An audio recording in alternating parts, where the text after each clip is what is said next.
మన రక్షణ ఎక్కడో ములిగినంత మాత్రాన అయిపోలేదు. రక్షణ అంటే మతం మార్చుకోవడం కాదు, రక్షణ అంటే కులాన్ని మార్చుకోవడం కాదు, రక్షణ అంటే హిందూ మతాన్ని వదిలిపెట్టి క్రైస్తవులకు అర్థం కాదు. రక్షణ అనంటే 3 మెట్లు చెప్పాను మీకు నేను.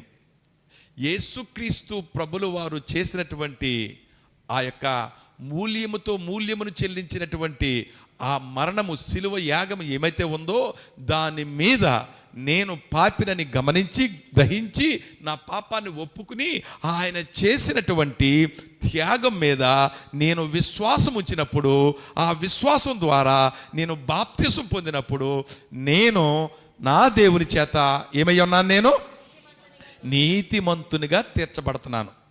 ఏ కులమైన, ఏ మతమైన, ఏ జాతి అయినా, ఏ దేశమైన, ఏ ప్రాంతమైనా దేవునికి ప్రాంతీయ హద్దులు లేవు, కుల హద్దులు లేవు, మత హద్దులు లేవు. దేవుడు అందరికీ దేవుడే.